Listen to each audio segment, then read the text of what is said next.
제 말씀입니다. 제가 봉독해 드리도록 하겠습니다. 스바의 여왕이 여호와의 이름으로 말미암은 솔로몬의 명성을 듣고 와서 어려운 문제로 그를 시험하고자 하여 예루살렘에 이르니 수행하는 자가 심히 많고 향품과 심히 많은 금과 보석으로 낙타에 실었더라. 그가 솔로몬에게 나와 자기 마음에 있는 것을 다 말하매 솔로몬이 그가 묻는 말에 다 대답하였으니 왕이 알지 못하여 대답하지 못한 것이 하나도 없었더라. 스바의 여왕이 솔로몬의 모든 지혜와 그 건축한 왕궁과 그 상의 식물과 그의 신하들의 좌석과 그의 시종들이 시립한 것과 그들의 관복과 술관원들과 여호와의 성전에 올라가는 층계를 보고 크게 감동되어 왕께 말하되 내가 내 나라에서 당신의 행위와 당신의 지혜에 대하여 들은 소문이 사실이로다. 내가 그 말들을 믿지 아니하였더니 이제 와서 친히 본즉 내게 말한 것은 절반도 못되니 당신의 지혜와 복이 내가 들은 소문보다 더하도다. 복되도다 당신의 사람들이여, 복되도다 당신의 신하들이여, 항상 당신 앞에 서서 당신의 지혜를 들음이로다. 당신의 하나님 여호와를 송축할지로다. 여호와께서 당신을 기뻐하사 이스라엘 왕위에 올리셨고 여호와께서 영원히 이스라엘을 사랑하심으로 당신을 세워 왕으로 삼아 정의와 공의를 행하게 하셨도다 하고, 이에 그가 금 120달란트와 심히 많은 향품과 보석을 왕에게 드렸으니 스바의 여왕이 솔로몬에게 왕에게 드린 것처럼 많은 향품이 다시 오지 아니하였더라. 오빌에서부터 금을 실어온 히람의 배들이 오빌에서 많은 백단목과 보석을 운반하여 오매 왕이 백단목으로 여호와의 성전과 왕궁의 난간을 만들고 또 노래하는 자를 위하여 수금과 비파를 만들었으니 이 같은 백단목은 전에도 온 일이 없었고 오늘까지도 보지 못하였더라. 솔로몬 왕이 왕의 규례대로 스바 여왕에게 물건을 준 것 외에 또 그의 소원대로 구하는 것을 주니 이에 그가 그의 신하들과 함께 본국으로 돌아갔더라.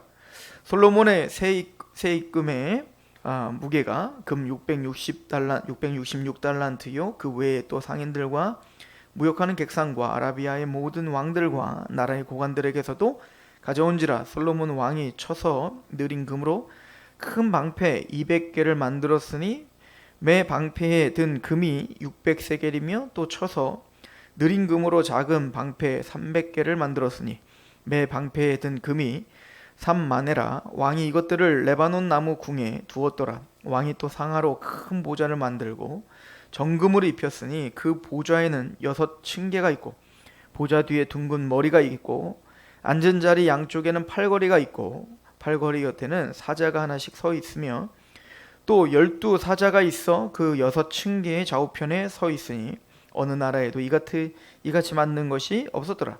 솔로몬 왕이 마시는 그릇들은 다 금이요 레바논 나무궁의 그릇들도 다 정금이라.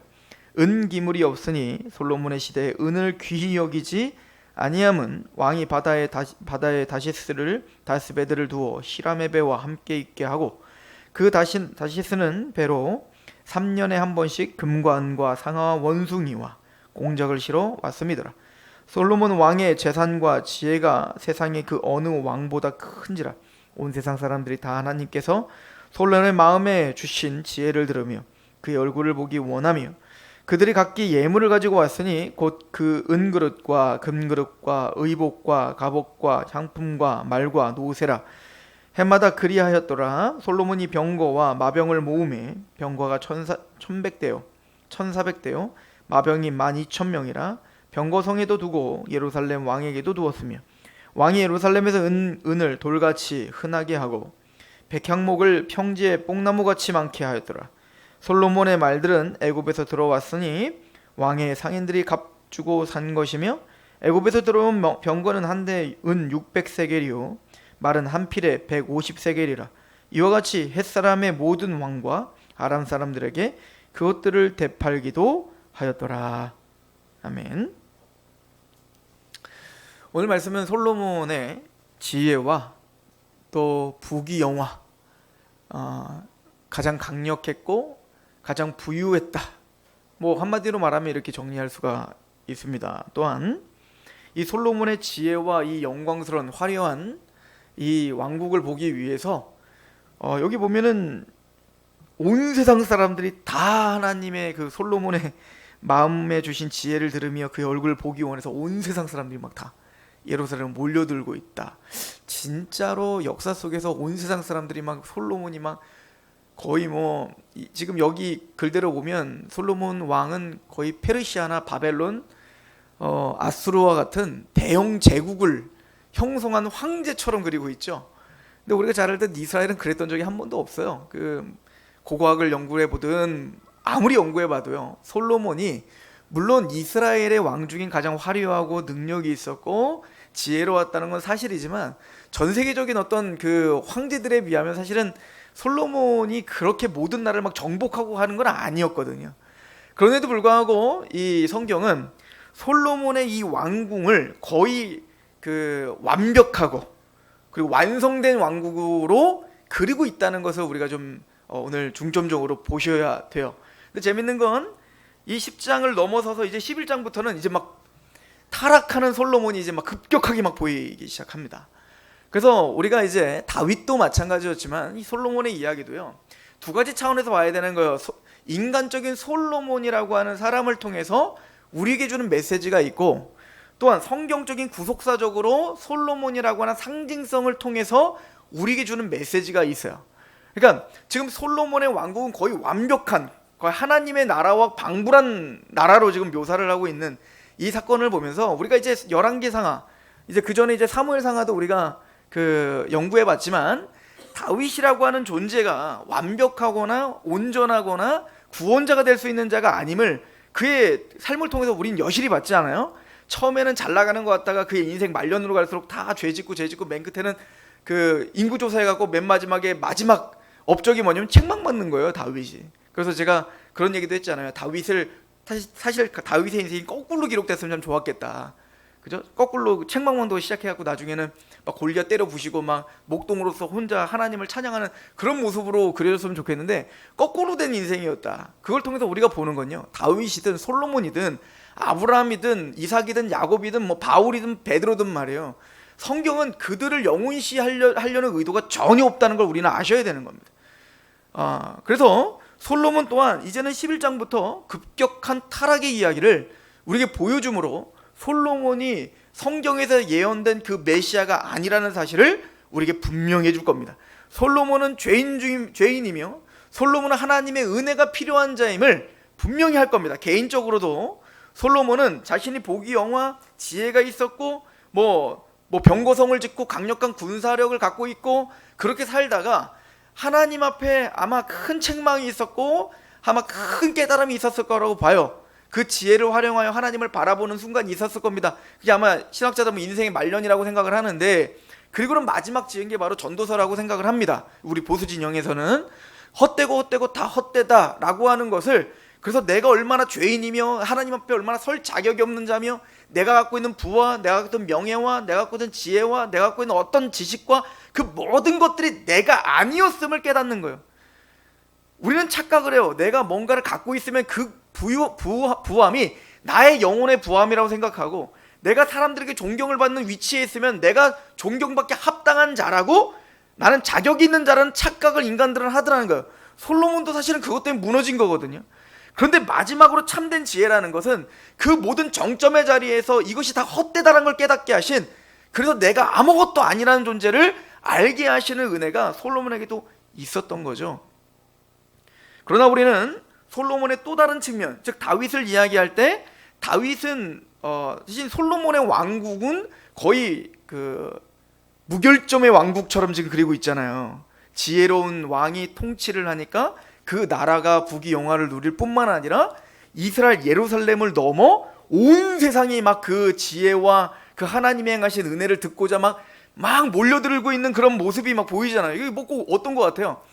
그 하나님의 새 예루살렘, 예수님이 재림할 때 새 예루살렘이 딱 오면은 그 땅끝까지 흩어졌던 14만 4천 하나님의 백성들이 그 말씀을 듣고자 그 하나님의 예루살렘 성으로 막 몰려들고 있는 막 그런 환상적인 완성되는 하나님의 나라를 꼭 말하고 있는 것처럼 지금 그리고 있지 않습니까? 이걸 통해서 다윗이라는 존재를 통해서 메시아됨이 무엇인가를 설명한다면, 솔로몬을 통해서는요, 하나님의 겸손한 메시아가 통치하는, 그 하나님의 지혜를 의지하는 하나님의 메시아가 통치하는 그 나라가 얼마나 강력하며 얼마나 영화로우며 얼마나 아름다운지를, 그래서 모든 땅끝까지 이르러 하나님의 영광을 인정하는 것이 가득하게 만드는 그 중심축, 그분이 바로 메시아시며, 그 메시아가 세우시는 그 예루살렘 교회가 되겠죠. 하나님의 나라가 바로 이렇게 영광스러움에 있음을, 그리고 진짜 이 실제적으로 예수님이 그 만왕의 왕이요 만주의 주가 되셔서 재림하실 때 우리는 그 새하늘과 새 땅과 새 예루살렘에 정말 그런 놀라운 그 아름다운 광경을 보게 될 것이다 라고 하는 예표로서 보여주고 있는 거죠. 그래서 다윗은 메시아됨, 이제 정복하여 하나님의 나라를 정복하여 하나님의 통치를 임하게 하는 메시아를 그리고 있는, 예수님을 그리고 있다면, 그 아들 솔로몬을 통해서는 뭐죠? 이미 십자가로 정복된 그 하나님의 통치 아래 뭘 세우는 걸로? 성전이 세워지고 화려하고 영광스러운 하나님의 나라가 세워지고 있는, 그죠? 그래서 이제는 예루살렘을 넘어 땅끝까지 그 솔로몬, 더 나아가 하나님을 향하여 경배하게 하는 그런 나라가 세워질 것에 대한 비전을 우리에게 보여주고 있다는 거예요. 그죠? 그래서 10장 1절도 보면요, 스바 여왕이 이제 그 솔로몬을 찾아서 이러거든요. 스바의 여왕이 여호와 이름으로 말미암은 솔로몬의 명성을 듣고 와서 어려운 문제로 그를 시험했다, 이렇게 표현합니다. 그러니까 스바의 여왕이 지금 솔로몬을 찾아왔어요. 남방 여왕이라고 이제 표현되고 있잖아요. 신약에서는 그 멀리서 이제 그 지도를 보시면 예루살렘이 있고 지중해가 있고 그 밑으로 보면 이제 아라비아 반도가 이렇게 있단 말이에요. 지금 사우디아라비아에 있는 그곳이죠. 그 이제 아라비아 반도가 있고, 그리고 남방이니까 이집트, 아프리카 대륙이 이집트로부터 시작하여 이제 아프리카 대륙인데, 많은 사람들은 이제 이 스바 여왕을 에티오피아일 것이다라고 말하는 사람들이 대체적으로 많았는데, 또 요즘에는 또 아프리카인이 아니다라고 하는 또 현대 신학자들도 많이 있어요. 어쨌든 그 아라비아 반도를 저 남방, 저 밑에서부터 아라비아 반도를 통과해가지고 그 지금처럼 차가 있었던 시대가 아니잖아요. 그런데 그 험준한, 물도 없고, 그죠? 그런 척박한 그 광야를 지나 지금 예루살렘까지 온 거예요. 그것도 하인을 보낸 게 아니고 여왕이 직접 왔다고요. 이거 사실은 그 고대 근동에서는 사실 원정을 가지 않는 한 외교를 하기 위해서 그렇게 움직인다는 건 사실은 쉬운 일이 아니거든요. 그런데 이 여인은 뭐 어떤 소식 때문에 간 거예요? 바로 솔로몬 왕의 지혜를 듣고자 하는 그 갈급한 마음 하나 때문에 어떻게 된 거예요?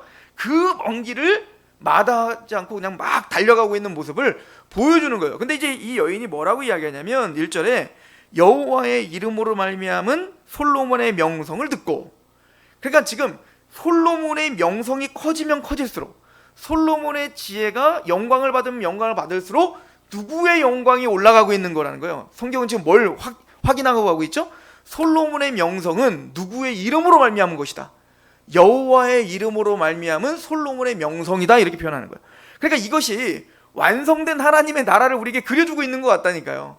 그러니까 그 메시아를 통하여 세워진 그 하나님의 나라가 예수 그리스도의 명성과 예수 그리스도의 지혜와 예수 그리스도의 말씀이 선포되면 선포될수록, 그 예수님께 경배하면 경배할수록 우리는 누구의 영광을 돌리고 있는 거예요? 바로 하나님의 이름, 여호와의 이름, 여호와께서 행하신 모든 일들, 여호와께서 행하시는 그 일들을 우리는 찬양하고 있다라고 하는, 이 나라가 완성된 하나님의 나라임을 우리에게 설명을 해주고 있죠.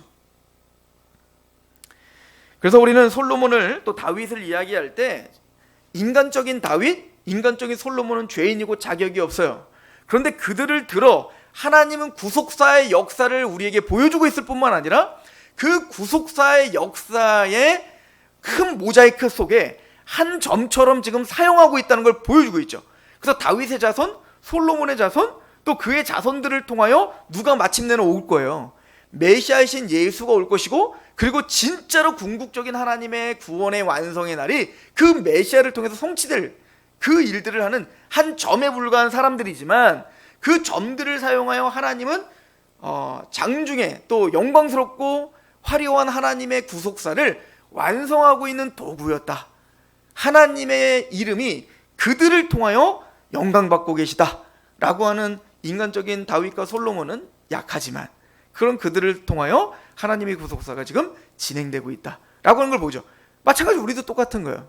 우리도 다윗과 솔로몬처럼 인간적인 나는 여전히 죄가 많고 타락하기 쉽고 넘어지고 쓰러지고 교만한 우리들인데, 그런 우리들의 인생은 정말 아무것도 아닌 미천한 인생인 것 같은데, 그 인생이 하나님의 구속사의 역사 속에 하나의 점처럼 사용돼 마침내는 그 화려한 하나님의 작품을 완성하는 도구가 되고 있다는 것을 우리는 이런 그 믿음의 선진들을 통하여 배우고 또 본보기로 우리가 본다라고 하는 것이죠. 자, 그런데 오늘 저는 구속사적으로 이 솔로몬과 스바 여왕의 이 이야기를 통해서 우리는 그 예수님이 사실은 이 스바 여왕, 남방 여왕을 이미 언급을 했기 때문에 그걸 중심으로 해서 오늘 이 구절을 같이 상고하려고 합니다. 이스라엘에 가보시면요, 흑인들이 그렇게 많아요. 난 그래서 이 사람들은 용병인가 그랬더니 봤더니 용병이 아니라 실제로 유대인들인 거죠. 근데 유대인들이 이제 그 1948년도에 그 독립을 한 다음에 누구가 유대인이냐라고 이제 이야기를 했을 때, 엄마가 유대인인 사람들이 유대인이다, 이런 이제 그래서 유대인들을 유대의 나라가 세워지는 건데, 근데 그때 한참 있다가 현대판 출애굽이 생깁니다. 무슨 얘기냐면 에티오피아에 있었던 많은 흑인들이 이스라엘로 건너오는 일들이 벌어지게 된 거예요. 그래서 자기들이 유대인이었다는 거예요. 유대인. 흑인들이 자기들 유대인이다. 그러면서 그들이 뭐라고 이야기했냐면 우리는 솔로몬의 후예다, 이렇게 이야기를 했다는 겁니다. 이게 근데 그들만의 이야기가 아니라 정통적으로 종교개혁 시대 이전까지는 이 스바 여왕이 바로 에티오피아의 그 여왕이었고, 지금 에티오피아의 여왕이, 이 스바 여왕이 지금 그 솔로몬을 만나서 이제는 지혜를 듣고 너무 감격하고, 그리고는 솔로몬에게 많은 선물들을 받았다라고 하잖아요. 그런데 그래서 솔로몬이 스바 여왕이 원하는 것들을 다 주었다라고 하는데, 금은보화만 받은 게 아니라 거기서 씨도 받았다. 그래서 이제 그 솔로몬의 후예로, 19금인데 솔로몬의 후예로 그 에티오피아의 유대인이, 그래서 자기들은 솔로몬의 후예라고 하는 사람들이 이스라엘에 많아요, 흑인들이. 근데 어쨌든 그런 것처럼 지금도 이 에티오피아, 물론 이제 또 나중에 또 에티오피아 네시 간다게, 그 네시의 그 국고성을 맡았던 네시를 빌립이 만나서 또 이제 하는 장면과 또 이게 연결돼서 설명되어질 수 있는 구절이기는 하지만 말입니다. 그럼 또 현대에 들어와서는 그럴 가능성은 없다, 이렇게 또 설명을 하는 사람도 있어요. 뭐 오늘 설명하는 데는 전혀 문제가 없는, 상관이 없는 얘기지만, 어쨌든 이 스바 여왕은 중요한 건 뭐냐면요, 지금 솔로몬의 지혜인데, 솔로몬은 지혜를 지금 집중해서 강조해서 설명하고 있는데, 솔로몬의 지혜의 혜택을 본 두 여인에 대한 성경은 이야기를 하고 있어요. 그런데 중요한 건 솔로몬의 업적이 시작됨과 솔로몬의 업적이 끝나는 처음과 마지막이 여인으로 시작하여 여인으로 끝난다는 겁니다. 첫 번째 여인, 그 지혜의 혜택을 본 첫 번째 여인은 누구죠? 왜 아이를 낳았는데 두 여자아이가 똑같이 아이를 낳았는데 한 아이가 죽게 되었고, 그러다 보니까 다른 엄마가 자기 이건 내 얘기라고 해가지고 칼로 잘라라 해가지고 막 자기 엄마가 아닙니다 두세요 해가지고 그 재판을 하고 지혜로운 재판의 시작점이 되었던 그 이야기 아시잖아요. 그 이야기, 그러니까 그 하나님이 주신 지혜를 가지고 혜택을 받았던, 공의롭고 정의로운 혜택을 받았던 시작점의 이야기를 처음으로 여인으로 시작하고, 그리고 지금 솔로몬의 정점, 그 화려한 업적의 정점의 마지막에, 이제부터 타락 얘기 나올 거니까 그 정점의 이야기의 마지막도 누구로 끝나는 거예요? 남방 여인이 그 지혜를 사모함으로 와서 복을 얻었다라고 하는 이야기로 끝내고 있죠. 자, 우선 두 가지 계명으로 보면 되시는데요. 첫 번째는요, 솔로몬의 지혜가, 그 첫 번째 온 여인은 당연히 유대인이었죠. 그러니까 유대의 그 지혜의 통치가 임할 뿐만 아니라 뭘로 끝나는 거예요? 남방 여인은 이제는 예루살렘 유대인이 아닌 저 멀리 이방인에까지 모여 그 지혜가 퍼져 그 이방 여인이 와서 은혜를 받더라. 그러니까 유대를 넘어 땅끝까지 하나님의 지혜가 통치하고 있고 영향을 끼치고 있는 어떤 큰 그림을 우리에게 보여주고 있단 말이에요. 두 번째는 뭐냐면 두 여인이 특이한 점은 은혜를 받기에 합당하지 않은 여인들이에요. 원래 첫 번째 여인은요 창기라고 써 있어요. 창기. 그러니까 일반 그냥 평민이 아니었다고요. 그들은 한마디로 말하면 창녀들이었단 말이에요. 두 여인들.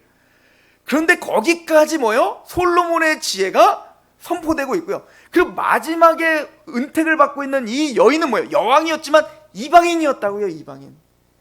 여러분들 이런 패턴은 성경이 우리에게 중요하게 알려주는 패턴입니다. 특히 구약은 그래요. 그래서 여러분들 마태복음 1장을 보면 족보 이야기가 나오는데 4명의 여인이 나오죠. 그죠? 예수 그리스도를 낳는 구속사의 족보에 4명의 여인이 나오는데 4명 다 범상치 않아요. 그죠? 4명 다 범상치가 않는다고요. 첫 번째 다말은 누굽니까? 유다의 며느리예요. 근친상간이죠. 어떻게 보면 아들의 며느리와 잠자리를 하여선 그 예수 그리스도가 낳는 조상이 됐다는 거 아닙니까? 라합은 누굽니까? 라합은 여호수아가 이제는 그 가나안 땅을 정복할 때 그 라합은 가나안 이방인이었을 뿐만 아니라 창녀였습니다. 그러니까 이게 은혜와 하나님의 법에서는 어긋난 사람들이란 말이에요. 그리고 솔로몬은 누구예요? 솔로몬은 누구에게서 났어요? 아예 이름도 안 나와. 밧세바라는 이름도 안 나와요. 우리아의 아내에게서 솔로몬이 났다는 거예요. 불륜이에요. 불륜. 다 이렇죠. 룻은 어떻습니까? 룻. 이제 다윗의 할머니가 되는 룻은 증조 할머니 되는 룻은 어떻죠? 이방 여인이에요. 모압 여인. 그러니까 거기 나오는 모든 여인들은 하나같이 은혜에서는 어긋난 자들이에요. 하나님의 말씀에서는 어긋난 자들이에요. 은혜를 받을 수 없는 자들이에요. 원래. 그런데 그들이 그 구속사에 중요한 여인 4명이 등장하는데 그 여인들이 다 결함이 있는 여인들이라는 거예요. 그 결함이 있는 여인들이 그 구속사의 언약의 남자들과 결혼을 하니 그 예수를 낳는 언약의 반열이 되는 거예요.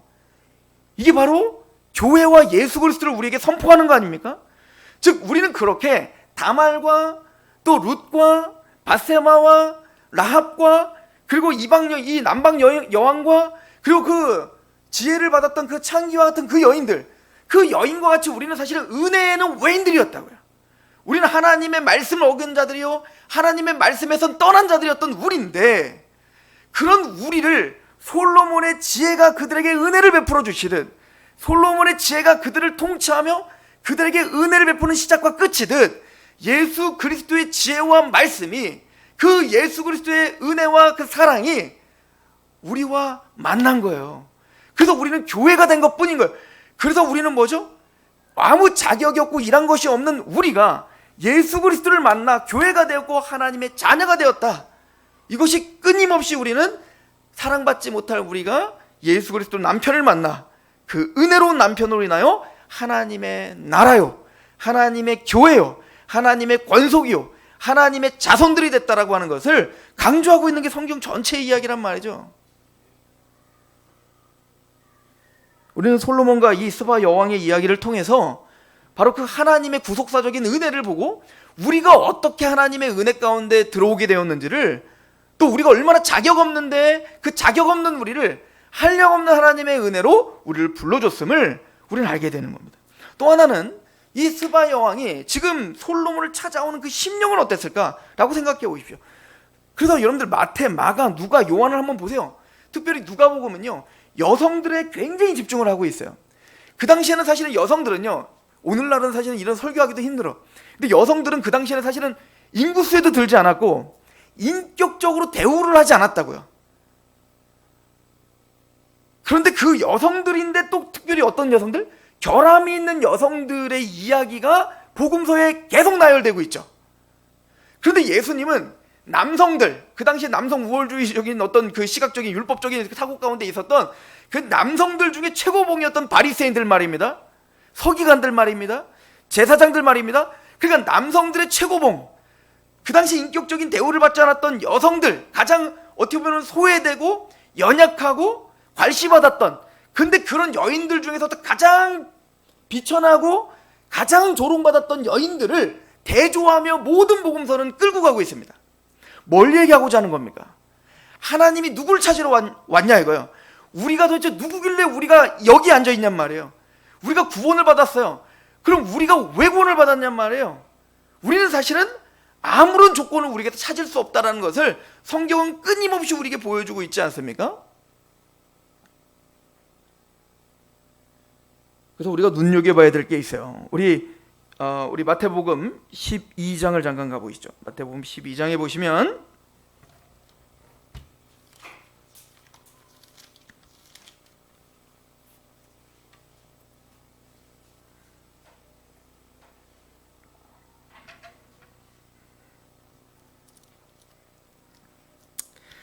자, 마태복음 12장에 우리가 보려고 하는 장면이 있습니다. 잘 보십시오. 이게 제가 마태복음을 좀 문맥을 좀 잡아드릴 텐데 12장 우리 42절 한번 같이 읽어보고 예수님이 직접 하시는 얘기입니다. 오늘 본문을 인용한 거죠. 자, 같이 한번 읽어봅시다. 12장 우리 42절 시작. 심판때에 남방 여왕이 일어나 이 세대 사람들을 정죄하리니 이는 그가 솔로몬의 지혜로운 말을 들으려고 땅끝에서 왔음이거니와 솔로몬보다 더 큰 이가 여기 있느니라. 지금 예수님은 솔로몬과 누구를 비교하고 있어요? 예수님과 비교하고 있다고요. 근데 그 솔로몬은 하나님이 주신 여호와의 이름으로 주신 그 지혜를 말을 하니 어떻게 했어요? 그 지혜를 듣고자 했던 자가 있었는데 남방 여인, 저 밑에 있었던 그 여인이 그 솔로몬의 지혜 하나를 듣고자 뭐요? 그 먼 길을 마다하지 않아. 그리고 그 척박한 그 광야를 지나 그 지혜 하나 듣고자 찾아오는 그 갈망한 심령의 가난함, 그거를 우리에게 설명해주고 있는 거예요. 근데 지금 이게 이 문맥이 어떤 문맥 속에서 지금 얘기하고 있는지 한번 보자는 거예요. 우리 11장을 보시죠. 마태복음 11장에 이런 얘기가 있습니다. 마태복음 11장 25절. 그때 예수께서 대답하여 이르시되 천지의 주제이신 아버지여 이것을 지혜롭고 슬기 있는 자들에게는 숨기시고 어린아이들에게는 나타내심을 감사하나이다. 옳소이다. 이렇게 된 것이 아버지의 뜻이니이다. 내 아버지께서 모든 것을 내게 주셨으니 아버지 외에는 아들을 아는 자가 없고 아들과 또 아들의 소원대로 계시를 받은 자 외에는 아버지를 아는 자가 없느니라. 수고하고 무거운 짐진 자들아 다 내게로 오라. 내가 너희를 쉬게 하리라. 나는 마음이 온유하고 겸손하니 나의 멍에를 메고 내게 배우라. 그리하면 너희 마음이 쉼이 있으리니 이는 내 멍에는 쉽고 내 짐을 가벼우라. 예수님 뭐라고 하죠? 예수님의 가르침, 예수님의 지혜, 예수님의 말씀 앞에 와서 배우라는 겁니다. 근데 그 당시에 남성들의 최고봉이었던 누구? 바리새인과 서기관들과 모든 제사장들은 자신들의 아직과 자신들의 경험과 자신들의 지식이 그 예수님의 가르침, 예수님의 지혜를 보지 못하게 했다고요. 그래서 예수님이 뭐라고 하시냐면 옳소이다. 슬기롭고 지혜로운 자들에겐 가리시고 어린아이들과 같은 자들에게 알게 하신 것이 아버지의 뜻입니다. 이렇게 말을 하죠. 그럼 그들이 누군가? 그래서 그 이야기를 하면서 12장에 아까 말했지만 그 얘기가 나오는 거예요. 심판때 남방 여인과 같은 그 남방 여인은 솔로몬의 지혜를 듣고자 왔다. 근데 그 솔로몬보다 더 큰 이가 여기 있다라고 말합니다. 그렇다면 왜 그들이 듣지 못하는가? 왜 그들이 자신의 그 아직까 나는 많이 알아서 내 이치에 맞지 않아서 보통 그래서 예수님 안 믿는 거 아니에요? 말씀 앞에 꼬꾸라지지 않는 거 아니에요? 근데 그런 이유는 예수님은 근데 뭐라고 이야기하냐면 12장에 그 앞에 뭐라고 하죠? 26절 만일 사탄이 사탄을 쫓아내면 스스로 분쟁하는 것이니 그리하고야 어떻게 그의 나라가 서겠느냐? 또 내가 바알세불을 힘입어 귀신을 쫓아내면 너희의 아들들은 누구를 힘입어 쫓아내느냐? 그러므로 그들이 너희의 재판관이 되리라. 그러나 내가 하나님의 성령을 힘입어 귀신을 쫓아내는 것이라면 하나님의 나라가 이미 너희에게 임하였느니라. 사람이 먼저 강한 자를 결박하지 않고서야 어떻게 그 강한 자의 집에 들어가 그 세간을 강탈하겠느냐? 결박한 후에야 그 집을 강탈한. 그럼 어린아이와 같은 그 사람들은 어떻게 하나님의 지혜를 듣게 됐죠? 그러면 쉽게 얘기해서 남방 여인은 어떻게 해서 그 솔로몬의 지혜를 듣고자 그 먼 길을 달려올 수 있었죠? 거기서 모든 나라 왕들이 다 그랬던 건 아닐 거 아니에요. 성경의 대답은 뭐냐면 그것은 그가 잘나서거나 그가 겸손해서가 아니라 그 어린아이같이 된 이유는 뭐냐면 그들을 얽어매고 있던 죄와 사단의 권세를 누가 부셔버렸기 때문이다. 성령님께서 부셔버렸기 때문에 들을 귀가 열린 거고 볼 눈이 열린 거고 하나님의 말씀 앞에 간절한 심정으로 그것을 갈망하고 헐떡거리는 마음이 생긴 거라고 이야기를 하고 있는 거예요. 그리고는 이야기하는 게 바로 그 남방 여인 이야기를 하고 있는 겁니다. 그 남방 여인도 바로 그런 갈망하는 심정으로, 그러니까 하나님의 은혜가 그 여인을 붙잡아 솔로몬에게 지금 다가오게 한 거란 말이에요. 그리고 여러분들 13장엔 그 유명한 이야기가 있는 거예요. 씨 뿌린 자의 비유가 이래서 나타나는 겁니다. 그러니까 남방 여인은 뭐죠? 바로 어린아이들은 누구죠? 좋은 밭인 겁니다. 하나님 말씀이 뿌려진 30배, 60배, 100배 열매를 맺는 거예요. 그러면 지금 여기서 말하는 열매는 뭘까요? 행함이 아니죠. 어떤 열매를 말하는 거예요? 상한 심령의 열매인 거예요. 하나님의 말씀을 들었을 때 그 말씀에 갈급한 심령으로 듣고, 또 그 말씀을 추종하면 내가 얼마나 자격 없는 자인지를 끊임없이 알며 쫓아가는 심령의 열매를 맺고 있는 자들이 있는 거예요. 그게 남방 여인과 같고 어린아이들과 같고 병자들과 같은 사람들이란 말이에요. 그래서 말하죠. 13장 14절 보세요. 자, 13절. 그러므로 내가 그들에게 비유로 말하는 것은 그들이 보아도 보지 못하며 들어도 듣지 못하며 깨닫지 못함이니라. 이사야의 예언이 그들에게 이루어졌으니 일렀을 때 너희가 듣기는 들어도 깨닫지 못할 것이요 보기는 보아도 알지 못하리라. 이 백성들의 마음이 완악하여져서 그 귀는 듣기에 둔하고 눈은 감았으니 이는 눈으로 보고 귀로 듣고 마음으로 깨달아 돌이켜 내게 고침을 받을까 두려워함이라 하였느니라. 그러나 너희의 눈은 봄으로 너희의 귀는 들음으로 복이 있다. 남방 여인과 같은 마음이 우리에게 있다면 그것 자체가 복이라고 이야기하고 있는 거예요. 이거는 우리가 만들어낼 수 있는 게 아니라고 이야기해요. 그러니까 쉽게 얘기하면 좋은 밭이 되는 건 우리를 기경할 수 있는 게 아니라 성령님이 우리의 마음을 기경시켜야 갈급한 심령이 되고 주님만을 갈망하는 심령이 되고 그 지혜를 듣고자 하는 마음이 생기더라는 거예요.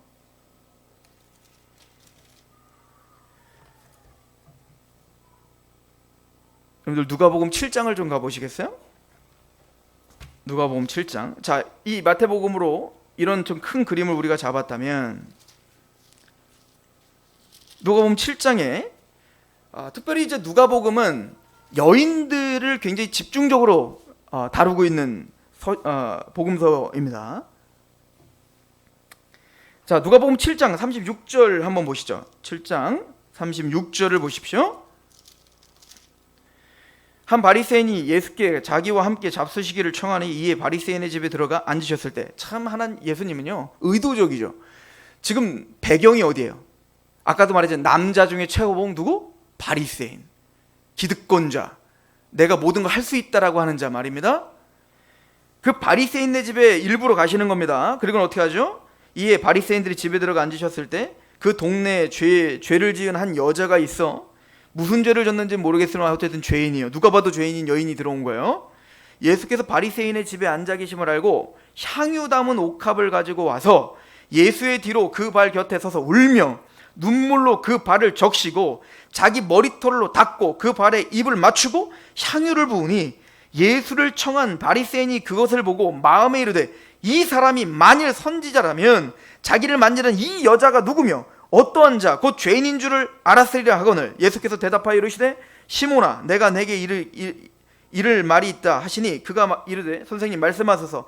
이르시되 빚 주는 사람에게 빚진 자가 둘이 있어 하나는 500데나리온을 줬고 하나는 50데나리온을 줬는데 갚을 것이 없으므로 둘 다 탕감하여 주었으니 둘 중에 누가 그를 더 사랑하겠느냐. 시몬이 대답하여 이르되 내 생각에는 많이 탕감받은 자니이다. 이르시되 내 판단이 옳다 하시고 그 여자를 돌아보시며 시몬에게 이르시되 이 여자를 보느냐. 내가 내 집에 들어올 때 너는 내게 발을 씻을 물도 주지 아니하였을 때 이 여자는 물로 내 발을 적시고 그 머리털로 닦았으며 너는 내게 입맞추지 아니하였을 때 그는 내가 들어올 때부터 내 발에 입맞추기를 그치지 아니하였으며 너는 내 머리에 감람유도 붓지 아니하였을 때 그는 향유를 내 발에 부었느니라. 이러므로 내가 내게 말하노니 그의 많은 죄가 사하여졌도다. 이는 그의 사랑함이 많음이라. 사함을 받은 일이 적은 자는 적게 사랑하느니라. 이에 여자에게 이르시되 내 죄사함을 받았느니라 하시니 함께 앉아있는 자들이 속으로 말하되 이가 누구기에 죄도 사하는가 하더라. 예수께서 여자에게 이르시되 내 믿음이 너를 구원하였으니 평안히 가라 하시니라. 그런데 무슨 얘기입니까 이게? 어디에서 지금 이 이야기를 하고 있다고요? 바리새인네 집에서 누구를 들어 지금 책망하고 있는 겁니까? 한 죄인된 여인이요. 여인 중에도 그냥 여인이 아니라 죄인인 여인이 들어와 눈물을 흘리며 자기의 머리털은 여자의 영광이란 말이에요. 그 영광스러운 머리털을 풀어가지고 무릎을 꿇고 향유를 붓고 자신의 모든 결혼 자금이죠. 그 결혼 자금을 다 예수님께 옥합을 깨트려 머리털로 예수님의 발을 닦고 있단 말이에요. 근데 예수님은 단순히 바리새인과 지금 이 여인을 비교하는 게 아니라 바리새인은 우선은 치고 그리고 누구와 비교를 하고 있냐? 베드로, 너와 비교하고 있다고. 베드로야, 너는 내가 여기 왔는데, 시몬아, 너는 내가 여기 왔는데 물도 주지 않았고, 여긴 베드로가 아닙니다. 시몬, 이 사람 바리새인 시몬이야. 너는 물도 주지 않았고, 너는 나에게 아무것도 대우하지 않았지만 이 여인은 어떻게 하고 있다? 지금 무릎을 꿇고 눈물로 그 발을 적시고 머리털로 지금 닦고 있다. 뭐가 신앙이냐? 누가 하나님의 은혜를 아는 자냐? 이걸 지금 물어보고 있죠. 근데 이거는 이 향유 부은 여인만 하는 행동이 아니라 그 당시에 예수님을 쫓았던 모든 여인들이 이런 마음으로 예수를 따랐다라고 말하는 거예요. 8장 1절. 그 후에 예수께서 각 성과 마을에 돌아다니며 하나님의 나라를 선포하며 그 복음을 전하실새 12제자가 함께 하였고 또한 악귀를 쫓아내신 것 병 고침을 받은 어떤 여자들 곧 7 귀신이 나간 자 막달라라 하는 마리아와 헤롯의 청지기 구사의 아내 요한나와 수산나와 다른 여러 여자가 함께하여 자기들의 소유로 그들을 어떻게 해요? 섬기고 있다. 여러분들, 예수님께 향유를 부은 여인 이야기가 2번 나옵니다. 지금 예수님이 이거는 지금 어디예요? 갈릴리에서 지금 붓고 있는 거고요. 한 번은 어디서 나오냐면 아예 거기서는 누가 붓는지를 말하고 있죠. 나사로의 누이 마르다와 마리아인 그 마리아가 예수님이 죽기 직전에 그 예수님의 장례를 위하여 향유를 붓는, 그러니까 지금 다른 여인이에요 지금 이게. 근데 지금 예수님의 공생의 시작과 지금 이게 지금 언제 붓는다고 이야기를 하고 있냐면, 여러분들 누가복음 7장 18절에 세례 요한이 이제 감옥에서 죽기 전에 예수님께 물어보러 간다고요. 당신이 우리가 기다릴 바로 그입니까? 그때 예수님이 내가 그다 뭐 그렇게 대답하시나요? 그리고 바로 일어나는 말이 바로 이게 향유 부은 여인 이야기가 나오는 거예요. 그러니까 예수님의 본격적인 공생에는 누구 세례 요한이 죽고 이제 예수님이 실제적으로 이제 막 나서시는 거 아닙니까? 근데 그 첫 발자국에 여인이, 예수님께 은혜를 받은 여인이 향유를 붓는 이야기가 나오고, 예수님이 십자가에 죽기 직전에 그 여인이 또 다른 여인이 향유 붓는 이야기가 지금 여인의 이야기, 2 여인이 지금 예수님의 사역에 꼭 기둥처럼 서 있다고요. 솔로몬의 지혜가 2 여인의 기둥처럼 서 있는 거 말입니다. 뭔 얘기를 하는 거죠? 예수님 바로 이런 여인들을 부르러 왔다는 거예요. 그리고 이 여인들이 바로 교회를 상징하는 거죠.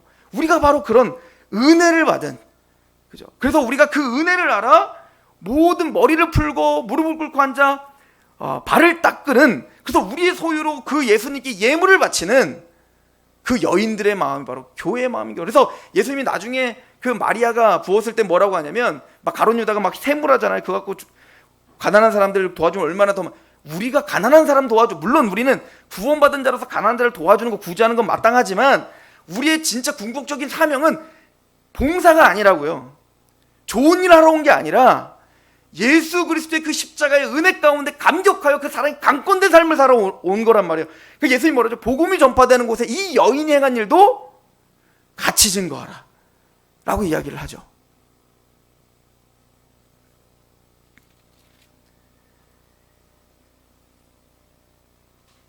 요한복음 4장은 한 여인을 또 우리에게 설명을 합니다. 그 여인이 바로 요한복음 3장에는 우리가 잘 알듯이 남자 중에 최고봉 바리새인 중에 바리새인인 사내들인 공의의 회원인 니고데모 얘기가 나와요.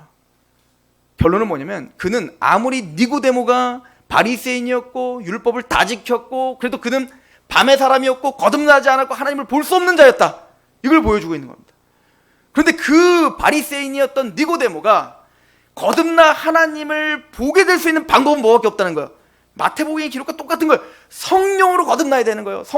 아까 성령님이 강한 자를 결박해야 하나님 나라가 임한다라고 말한 것처럼, 성령님이 그 완고하고 완악한 니고데모의 마음을 부셔버려야 하나님의 나라가 모이게 된다는 얘기인 거예요. 그런데 그 니고데모와는 상반되는 여인이 4장에 한번 또 나와요. 그 여인이 누굽니까? 여인인데 그냥 여인도 아니라 사마리아 여인이에요. 게다가 사마리아 여인도 사마리아 여인이라는 것 자체로 이미 언약에서 외인이거든요. 근데 사마리아 여인 중에서도 어떤 여인이에요? 남편이 몇 명이나 있는 여인이죠. 율법으로는 도저히 용납할 수 없는 여인이에요. 지금 최고봉이었던 니고데모와 누굴 또 비교하고 있냐고요? 한 여인은, 근데 그 여인의 특징이 있어요. 뭐죠? 예배를 갈망하고 있었다는 거예요. 예배를 어떻게 하면 돼요?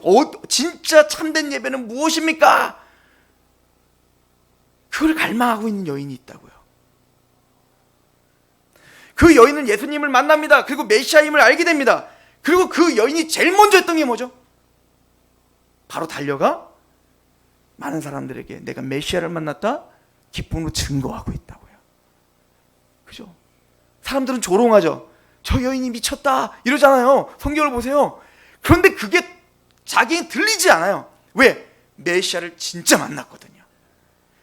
영과 진리로 드린 그 예배의 마음이 생겼거든요. 마음을 다하고 뜻을 다하고 목숨을 다해 주 하나님을 사랑하는 그 마음이, 그 사랑이 그 여인을 강권하기 시작했거든요. 그리고 그 여인이 증거하니 그 많은 사람들이 예수님을 보러 옵니다.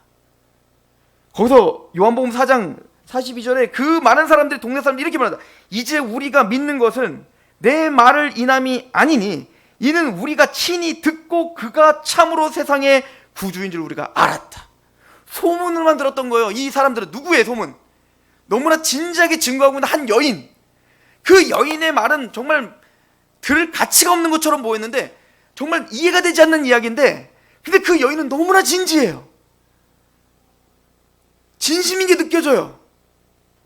그래서 그냥 한번 가본 거예요. 소문을 듣고 진짠가.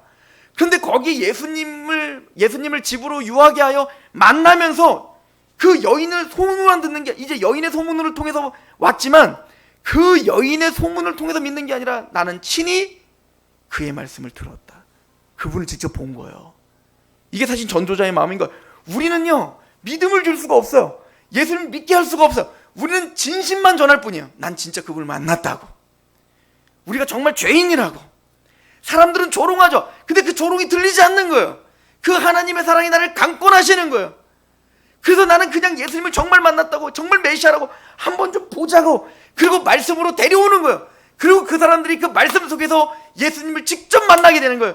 그리고 많은 사람들 말하는 거예요. 나는 저 전도자의 말을 듣고 왔으나 난 네 말을 듣고 이제 믿는 게 아니라 그 말씀 속에서 예수를 봤다. 예수께 직접 들었다. 저는 이게 남방 여인의 말과 똑같다고 생각해요. 남방 여인이 어땠는지 아십니까? 처음에는 그냥 들었대요. 소문을 들었다는 거예요. 근데 그 소문 때문에 정말 너무 궁금해서, 너무 갈급해서, 꼭 누구 같아? 그 사마리아 여인 같지 않습니까?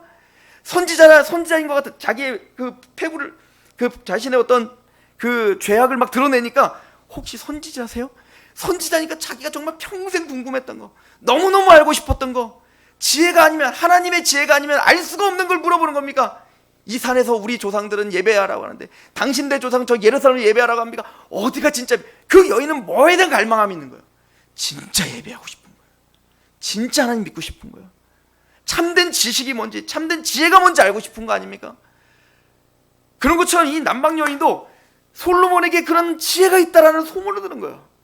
뭔지 모르겠어요. 성경이 정확하게 기록하고 있지 않지만, 그러나 그 여인은 뭔가 갈망함이 있었습니다. 근데 성경으로 해석한다면 성령님이 이미 그 여인의 마음을 주장하고 있는 거예요. 왜 어린아이에게, 스스로 슬기롭고 지혜로운 자에게 가리시고 어린아이들에게 알게 하신 걸 감사하나이다. 그 여인이 그런 어린아이 같은 마음이 있었던 거 아닙니까?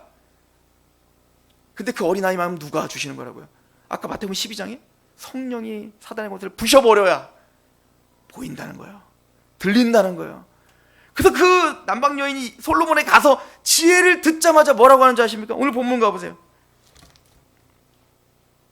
열왕기상 10장 보세요.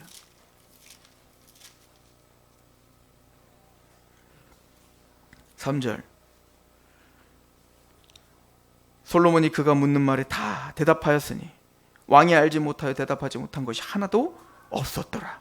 스바 여왕이 솔로몬의 모든 지혜와 그 건축한 왕궁과 그 상의 식물과 그의 신하들의 좌석과 그의 시종들이 시립한 것과 그들의 관복과 술관원들과 여호와의 성전에 올라가는 층계를 보고 크게 감동하여 왕께 말하되 내가 내 나라에서 당신의 행위와 당신의 지혜에 대하여 들은 소문이 사실이로다. 내가 그 말들을 믿지 아니하였더니 이제 와서 친히 본즉 내가 말한 것이 절반도 못되니 당신의 지혜와 복이 내가 들은 소문보다 더하도다.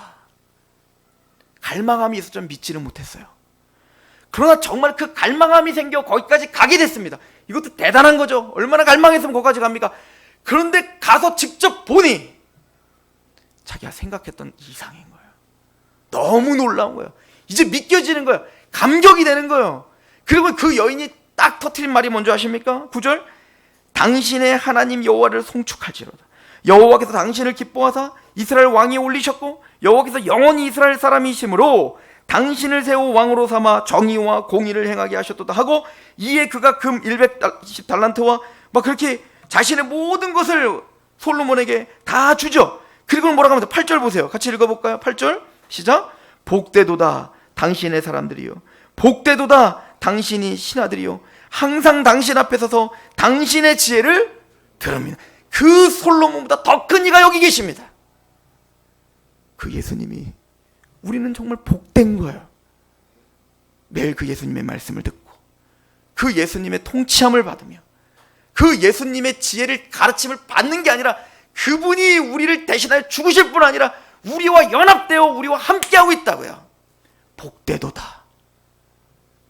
무엇이 복입니까? 여러분들 마태복음 13장에 예수님이 너희는 봄으로 너희는 들음으로 그것이 복이다. 왜 그런지 아시겠습니까?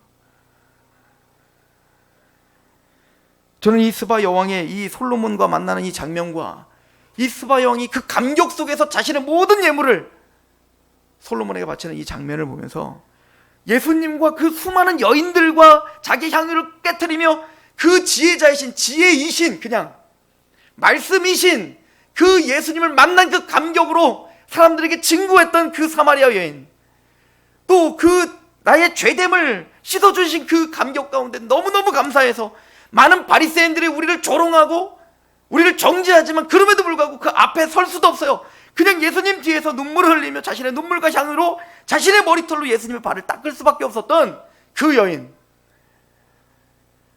예수님이 너는 죽은 개와 같다라고 말하지만 옳습니다. 나는 개입니다. 그러나 죽은 개도 주인에서 떨어지는 그 부스러기도 줍니다. 맞습니다. 난 그 부스러기를 먹어야 됩니다. 라고 갈급해하는 그 여인, 여러분들 그 여인을 통하여 바리새인들을 정죄하고 있는 거 아십니까? 예수님 마태복음에 바리새인과 서기관들이 있는데 그 여인이 좀 도와달라는데 예수님이 어떻게 해요? 나는 개들에게 주러 오지 않았다. 면박을 준 거란 말이에요. 지금 왜 그랬을까요? 그럼에도 불구하고 그 여인은 맞습니다. 난 개입니다. 라고 하면서 그 은혜를 갈망하고 있는 그 여인을 보면 누구에게 지금 보여주고 있는 겁니까? 누구를 정죄하고 있는 겁니까? 바리새인들을 지금 정죄하고 있는 겁니다. 진짜 믿음이 뭔지 봐라. 하나님을 향한 신앙이 뭔지 봐라. 나는 믿음이 있네, 나는 신앙이 있네 라고 걸듯하게 외형적인 걸 갖춰놓고 마음이 교만하여 하나님 앞에 떳떳하게 뭔가를 하고 있는, 아니, 이게 신앙이다. 이게 교회다. 예수님 말합니다. 스바 여왕이 심판날에 너희들을 정죄하리라. 심판할 것이다. 예수님이 그렇게 가르쳐주고 있죠. 솔로몬보다 더 큰 지혜자가 여기 있습니다. 그 예수님을 만나고 그 예수님의 사랑 가운데 감격한 우리가, 또 우리가 그 예수님을 신앙하고 하나님을 신앙한다는 이야기가 무엇이라고 생각하십니까? 성경이 우리에게 가르쳐주는 방향과 내가 생각하는 방향이 같은 곳을 바라보고 계십니까?